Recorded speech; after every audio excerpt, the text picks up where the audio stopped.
Let's blow Peter Parker's mind with a picture of Aunt May with whiplash. If he was real, that would really blow his mind right now. I would almost feel bad.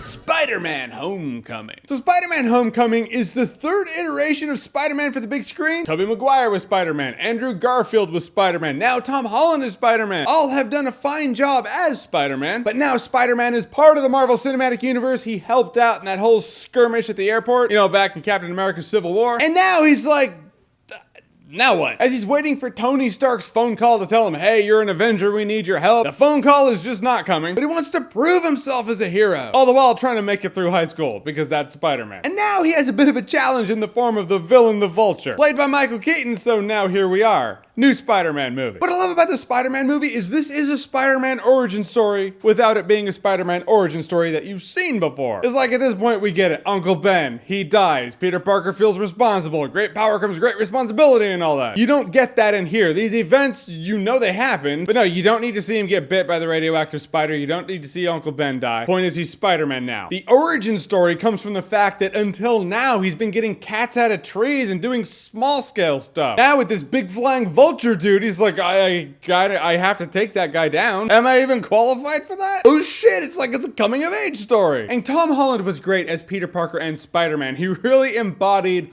what I loved about Spider-Man. The cool thing about Spider-Man is Spider-Man is a kid. He should be called Spider-Boy, but with a mask, no one knows to call him that, so he's clearly a man, right? And that endearing high school quality about him is why people love Spider-Man. You didn't have to eat your green vegetables. You don't have to be Captain America. Damn it, that's why I love Spider-Man in high school. And tonally speaking, this movie felt like the Spider-Man stories I loved when I was younger. Peter Parker's in high school. He's trying to balance his academics and romance with, yeah, that whole superhero thing. And I love Tom Holland in this role. We got a taste of him in Civil War, now you get the full meal. I also loved how sparingly Tony Stark was in this movie. Some people were afraid it was gonna be Iron Man 4, it's not. No, Tony Stark is a mentor role for Peter Parker, but really he's not on screen much. Peter talks about how he wants to impress Tony Stark in certain scenes, so in that Tony Stark is in Peter Parker's mind more than he's in your mind. They used him a lot in marketing. People were like, it's Amazing Spider-Man 2, yeah, people are kind of sick of Spider-Man by now, maybe. But hey, here's Tony Stark, Iron Man. People love him. Watch the movie, please. So marketing-wise, it makes sense, but Iron Man did not overstay his welcome in this movie. And Michael Keaton as the Vulture, man. Holy smokes. Yeah, this is a Marvel Cinematic Universe movie, and I'm about to gush about a villain in the Marvel Cinematic Universe, which is not common. It's actually kind of rare. I mean, he's clearly the best Spider-Man villain since Alfred Molina as Doc Ock in Spider-Man 2. And in terms of Marvel Cinematic Universe villains, he's one of the more memorable ones. Not only do they start the movie out and you completely understand where this dude's coming from. You understand, you're like, this guy was just a working class dude and then he got hosed over and he's like, all right, well, crime, I guess. I like villains like that. You just feel like a lot of people could have slipped down the path that he went if what happened to him happened to them. But Michael Keaton has an intensity about him. And when it's Michael Keaton, that's when he shines. When he's in the big mechanical Vulture suit, yeah, he's a big bad villain. But when he's out of it and he's Michael Keaton, dude, I don't think he ever raises his voice in the movie. He's just intense. I mean, 90% of this movie is about Peter Parker and Spider-Man, yeah. I'm just saying the parts that deal with the Vulture were great. And if you're looking for some great action, this movie has some great action scenes. But Spider-Man has some great rescues that he does in the movie that you want to see in a Spider-Man movie. You're like, dude, web slinging, let's do it. They have a lot of comedy in here. Also, there's a lot of laughs. And that comes from a Spider-Man vibe. Spider-Man should be fun. It should be funny. Without being a flat-out comedy, it should definitely have comedy in it. And the comedy comes from just the situational circumstance and the remarks people make. These are the remarks you're thinking as a viewer, and so when they address it, you're like, oh, beautiful, perfect. Like we're a team. There's a great movie reference in this movie, and you think of the movie reference, and then the movie addresses the fact that, yes, that was a movie reference. And if you're a Spider-Man nut, you'll notice some characters and some names. You're like, oh, that's a person in Spider-Man. I always like Easter eggs like that. But guys, Spider-Man Homecoming was what I was hoping Spider-Man Homecoming would be. A great Spider-Man movie, a great coming-of-age movie. I wanted Tom Holland to be great as Spider-Man. He was. I wanted Michael Keaton to be great as the Joker.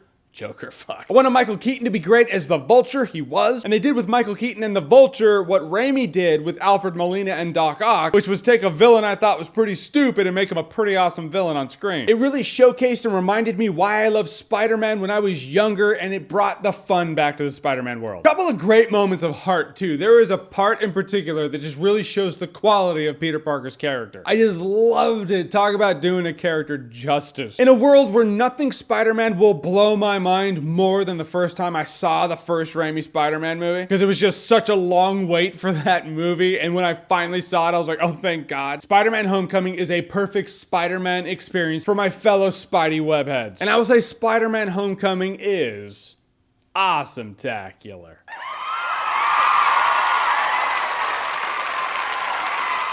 I'm just making it rain awesome-taculars in here now. All right, guys, so Spider-Man Homecoming, have you seen it? What did you think about it? Or are you going to see Spider-Man Homecoming, and what are you hoping to see? Whatever you think, comment below, let me know. And as always, if you like what you've seen here and you want to see more, click right here to see more. Wait, I should be like...